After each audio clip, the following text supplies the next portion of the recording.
to believing, dreaming, and thinking beyond the ordinary, and a catalyst to living a more fulfilling, destiny-driven life. For more information, visit VickiWorldArt.com. What if justice wasn't just about systems, but about the soul? Join us on the Spiritual Justice Show with me, Eric S. Lee, on the Transformation Network, each first and third Tuesday. Welcome to Weird Real Life Stories with Gina Gale Gray, true tales of spirit, synchronicity, and soul wisdom. I'm Gina, freedom coach, counselor, and oracle, and this is where the unexplainable finds a voice. Here we tell stories that don't fit inside logic, stories like messages from the beyond, mystical encounters with nature, and moments so wild they make you question everything, and yet feel more real than anything else. These are the stories that expand your mind, open your heart, and remind you that the invisible threads are always working in your favor. If you've ever felt something, seen something, or just known something others couldn't explain, you're not alone. You're not crazy. You're connected. This is your safe space to trust what you feel, speak what you know, and remember who you truly are. Let's begin. Hello, and welcome back to Weird Real Life Stories with me, Gina Gale Gray. On this show, we share the stories about real, weird things that people have experienced that cannot be explained away. On my last episode, my friend Crystal shared an incredible story about how she disappeared from her life for 3 days. And she returns today to continue that conversation and to tell us about her fascinating experience with light language on the Inca Trail. First of all, I'll remind you of where we left off last episode. And if you haven't seen that episode, I want to invite you to go back and watch it so you can know where we are picking up today. So on the last episode, Crystal shared how she actually disappeared from her life for 3 days. It is an incredible experience. And we ended the show with the question, and we asked ourselves, and we also put the question out to whoever was listening and whoever saw the episode, give us your ideas and your thoughts. The question was, where was Crystal's body when she was spending that time in what she referred to as Winnie the Pooh's honeypot house? And people made comments about that too. People loved that, Crystal. So I really enjoyed hearing from those of you who watched and listened as Crystal told her incredible story on my last episode and took our invitation to share your thoughts about where her body was. Thank you for your thoughts and your ideas. One idea stood out, and it came from one of my most brilliantly weird friends who said he believes Crystal's body dematerialized into pure energy and became invisible while her consciousness traveled to a dimension of creation. When I shared this theory with Crystal, she resonated and said she would fold that into her own contemplations that she had already been enjoying since we started this conversation. So now it's time to get into any revelations or resolutions Crystal has come up with since then. It is her story, and it is the most important that she has had some insights. So I want to welcome you back to my show, Crystal. I appreciate your willingness to return and dive even deeper into your story of disappearance and to share a continuation of your own spiritual evolution journey. So can you tell us first what insights and revelations you reached about this 3-day disappearance into another dimension of consciousness? Thank you so much, Gina, for having me on again. Yeah, and thank you for any and all people who tapped in and listened to the first episode. I did disappear for 3 days. To me, I just went someplace else, but coming back into my body or back into this reality was the part that was the hardest for me to grapple with. That was the part that sort of helped, almost made me unwind my reality a little bit. And so I'll just say that since the last episode, I have been thinking more about what it felt like it happened. And I do resonate with what your friend had said about the deteriorization of the body. Maybe my body was still there. Maybe it was just in a different frequency that couldn't be seen. Maybe the people because my body was on a couch in someone's home, maybe they just didn't go near that couch or whatever, however that works, so that has been something that I've been looking at and playing with a little bit. But then to go a little bit further into more like the nuts and bolts of it, it really did spark a path in front of me that led me to a place of growth and healing and wanting to find more answers about what had happened to me and what I was going through and how to deal with things, because there was a time in my life where I did hit a bit of a bottom with my own spiritual, physical, and emotional well-being after that. I can see, I mean, I can't only imagine an experience like that. And I want to let you know that the really weird friend who that was his idea, he's absolutely more alien DNA than human DNA. He is a really fun person to hang out with, and he is very insightful about these things. And he was so excited to sit with me and give me this download of explanation. And I always find those kinds of things very fascinating from people like that, who they have that mind that it's clear. Their mind is not, it's from another place, another cosmic place. So there is a lot of insight and ideas and thoughts. And like I said, the idea that your sensation of that was that you were in Winnie the Pooh's house. I kept thinking about the essence of honey. And the essence of honey is it's what you remind me of. It's what your energy reminds me of. You're just this soft and sweet and yet very powerful. So I appreciate that you shared the experience, and I'm very curious too about that how you came back into the physical form. That is fascinating, and we've seen it depicted in shows. We've seen it depicted in movies like The Matrix. And it sounds like when you told that story that's what it felt like. And that's what as you came back in, there were those little pieces being put back together like a jigsaw puzzle. So anyway, let's move on now. You shared another story with me that I found equally fascinating. And you had, in your journeys, in your healing journey, your spiritual evolution journey, you traveled to Peru. And the experience of being initiated into light language, all that you tell me that I can repeat is that on the Inca Trail, you saw light above you, a shaft of light that appeared to you. And what happened after that, and how you still use the gift of light language today, because that's a whole nother topic. That's a whole nother conversation. We could have several episodes just on light language. So please share that experience with us so I can ask you some questions about that. I would love to.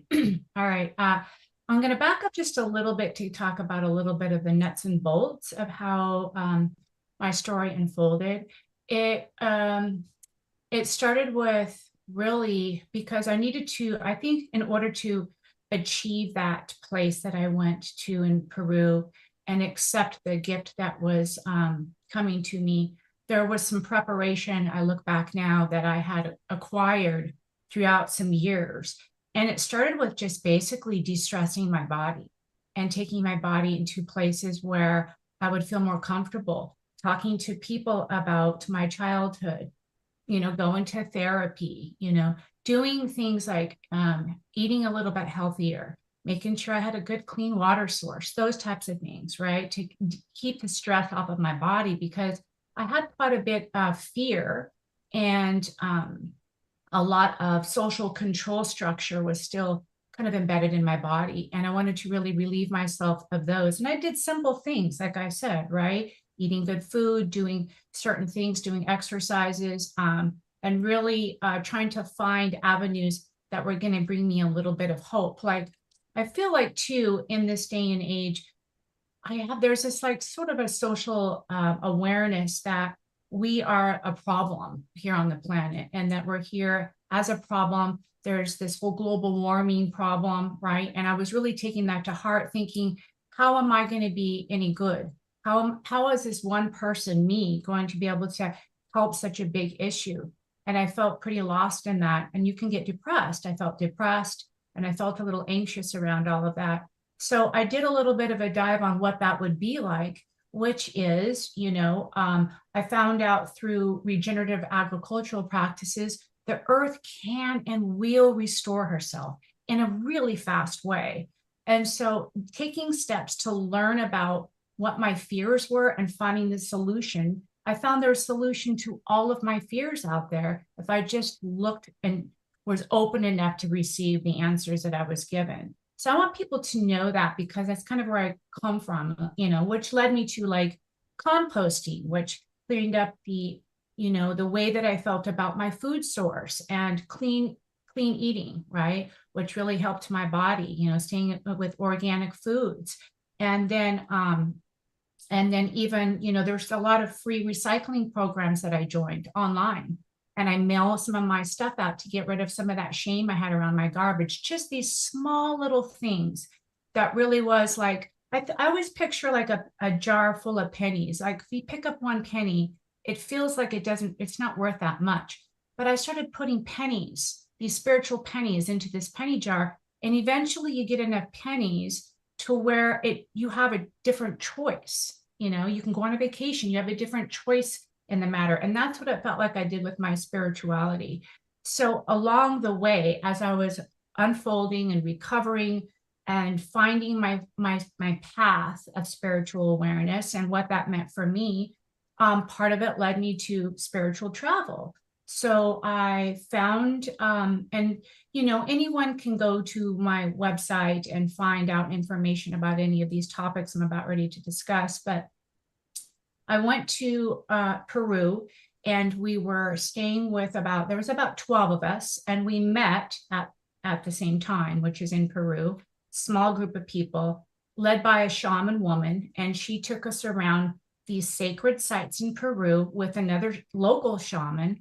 And we did small little rituals, right? Where we would, bless the ground, bless the land, bless the water.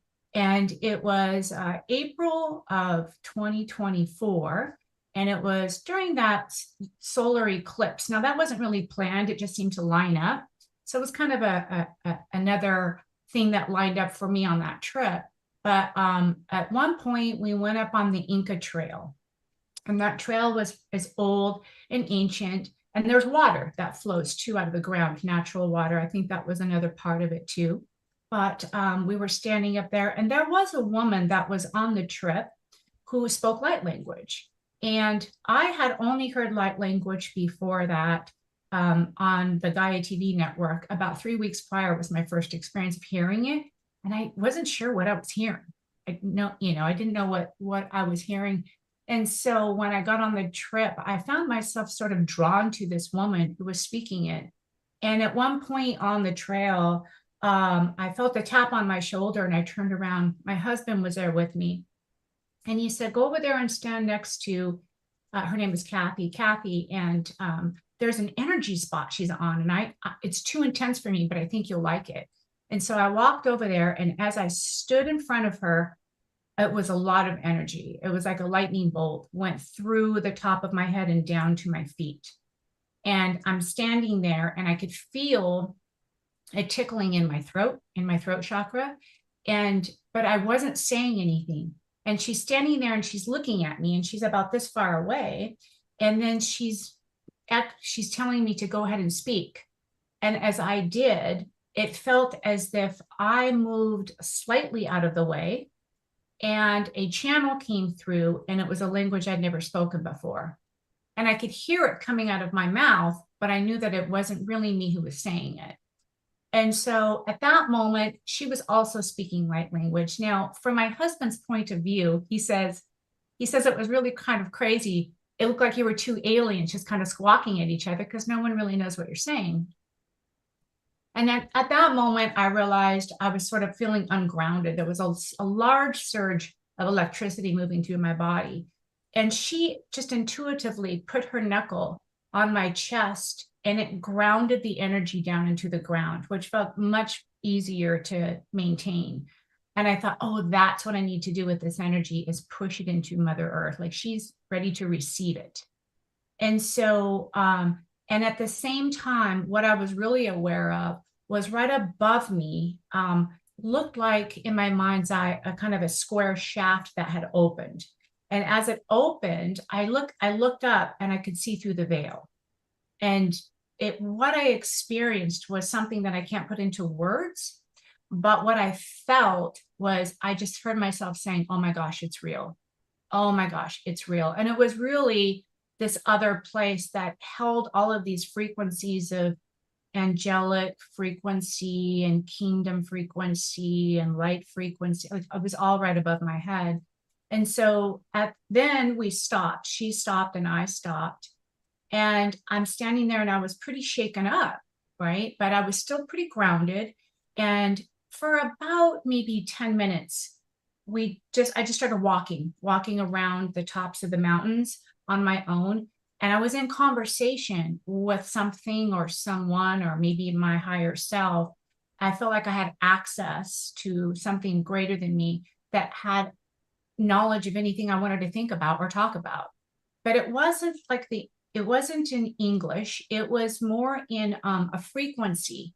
So I would ask a question and the answer would be given to me in frequencies. And they were sort of, these frequencies were sort of sandwiched in, where it's like, well, war's here because it supports this frequency. So this frequency of, and I could understand how things sort of were sandwiched together and how the matrix sort of looks. And it made sense to me in my mind. And it really did help me as well, because at that time, I also looked at, when I was younger, I had pretty bad anxiety. And it showed me that anxiety has been pathologized and had storyline weaving through it to make us fear it. And really, a lot of times what anxiety is these frequencies trying to come in. They're packed in these gifts that we can unpack if we just have the container to hold it. And I had done enough work up into that moment. I've spent the last 15 years solidly working on my spirituality and getting healthy to be able to hold the understanding of what I was receiving at that time, And so that's my light language activation story, which there's more after that, but that's pretty much how it got started for me. Okay. Wow. I mean, that is so much, and that is so powerful. And I'm really, really curious. One thing that I'm super curious about is the fact that, to ground you, that she tapped on your chest. And all of my work now is in the emotional field, in the emotional body, separate from the mental body, the thinking body. And it feels like that process of her doing that, not only did it ground you into your body, it also activated the heart center, and the heart center is the processing center of the emotions. So the emotion of anxiety, which your entire experience, I can imagine, just when you talk about frequency, the different frequencies are absolutely felt. Well, emotions are to be felt. And when you're all of a sudden in this place where all these frequencies are coming into you and through you, the only way to process that is with an open heart. Would you consider that as a possibility? Does that resonate with you, that it's possible that brought that powerful heart center on mind? So it wasn't just, I mean, there's no way you could mentalize that and just sort it all out with the thinking mind. Absolutely. I asked her after. I said, why did you put your finger on my chest? Because it was the profound moment. It really was. It sort of brought everything into perspective and into focus. And you're right, it was in the heart center, right? In the heart chakra. And she said, it was intuitive. She said, my hand just went up and went there. It was like this intuitive understanding of how to ground what our experience together was. And I asked her as well, did you see the shaft open above your head? And she said, no, that wasn't her experience. She has a different connection with how she works her light language and how mine came through. So that was interesting too, right? Both of those pieces, but definitely. And the other thing I'd like to say too is I was really aware when it was happening, there was a clicking noise. It was almost as if I was moving from right to left brain, and I was clicking back and forth. So I could feel it going from right to left. In other words, it was turning both on at the same time. I felt like my mind was activating both right and left at the same time to get it out of the way, if you will, in order to receive the energy coming through, because you don't want your mind in the way, but you want to activate it. You want it on. Yeah. Yeah, and that makes perfect sense to me as well, with some things that I've learned, especially in the past few years on my spiritual journey. And I was so excited to learn and remember that when we're born, we don't have that separation of right brain, left brain. When we're born, it's all one, it's all connected. And so again, it feels like maybe you were given this gift to reconnect both sides of your brain, because that was the best way for you to be given the gift of activating this beautiful heart energy through the use of light language that is yours. And so do you use the light language information now to heal yourself? Did you use it to heal yourself, and are you offering it in your work with clients? Yeah. For me, it comes through when it comes through. It's not something that, and I do practice with myself. I'll say that. I do get messages through the light language now, which I didn't. I've worked with another person who's been doing light language longer than me and knows more about it than me. It's very much activated by other people's speaking it. So that's another part of it. And I really feel like it needs to be more of the platform of where we go with communication. And I know there's a lot of people who speak light language, but they don't want to do it publicly because they don't know what they're saying. But it is encoded, and it does heal other people. It gives people what they need to hear as well. There's information that comes through the language itself that the person that hears it receives. And so I do use it in my work when I'm called to do so. Yeah, and then the next avenue that I also looked at that opened my mind up was the QHHT practice that I do. I'm a level 2. So the two sort of fold into each other. Yeah. And we need it all. We need all of these gifts. One of the things that I offer in my work with clients is biofield tuning. So using sound frequency. And I don't have to understand the meaning of every one of the frequencies and how to use them. I just allow the information to come through when working with clients. And I see that as I'm connected with their soul self, and their soul self knows what it is that will help them heal. And then I just offer that frequency. So if you offer your light language, and I've also heard that the light language is intentionally impossible for us to comprehend in our primitive use of our language because it's a much higher language with the symbolism and the frequencies, and so it's meant to bypass that logical part of the brain. This is what I've heard. I don't know, but I'm just fascinated about the entire topic and the beautiful use of these things, because they're all in the realm of miracles. They're all in the magical. And the magical is a realm that we have a right to enjoy and go into, and I know you do. And let people know, will you go ahead and say what your website is? I want people to know that they can work with you one-on-one. What is your website? It's higherlivingfrequencies.com. Beautiful. And so reach out to her. I also want to let everybody know that, well, first of all, these weird real life stories, they're never just weird. They're messages, and they're reminders that we're all connected. We're connected to spirit. We're divinely guided always and in all ways. And that message came directly from my son, who is on the spirit side and communicates with me all the time. We are connected always and in all ways. And Crystal and I are, at this time, we're brainstorming a special retreat experience for guests who have their own weird real life stories and would possibly like to gather with us and work with us on going deep into the meaning of your incredible experiences. So if that's something that you might be interested in, this will be happening at my retreat center here in Mexico. I want to invite any of you to, if you have a story, you have a weird real life story, you have some insights after this episode, and Crystal's incredible open sharing about some weird things that have happened to her, contact me. Reach me at freedomcoach23@gmail.com. Go to my website, anywheremindbodysoul.com. Send me a message, call me, 1-940-231-0370.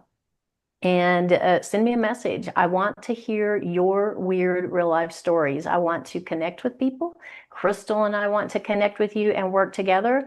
It would just be a fun campfire side conversation. And it's time to remember these experiences and to go and find the meaning. Do you agree, Crystal? Would that be? Oh, yes. Yeah. Yes. It's time. We don't have to play it small or quiet any longer. We could be loud and beautiful and joyful. Yeah. So reach out to either of us or both of us, and we will continue to let you know as we on our websites when we start putting this together, and have some more details for you to travel to Mexico. It is a safe place. It's not what you're hearing in the media. Mexico, I've lived here for 3 years now. I feel incredibly safe. There's a lot going on in the world, and now's the time more than ever to get together and connect as community. And I hope to hear from some of you, and I hope to continue to hear more weird real life stories. Thank you, Crystal. Thank you. Thank you for walking through the mystery with me on Weird Real Life Stories. I hope today's story stirred something sacred in you, something that reminds you your experiences matter, even the ones you can't explain. If your soul whispered yes at any point, share this episode with someone who needs to hear it. And be sure to tune in every first and third Wednesday at noon Pacific on Transformation Talk Radio for more true tales of spirit, synchronicity, and soul wisdom. To explore my holistic coaching, retreats, or tools for healing mind, body, and soul, visit anywheremindbodysoul.com. And if you're ready to go even deeper, my channeled book with my son Spencer, Listen to the Silence, Messages and Miracles from Spencer Who Never Spoke Words, is waiting for you at listentothesilence.org. You're not crazy, you're connected, and the story is just beginning.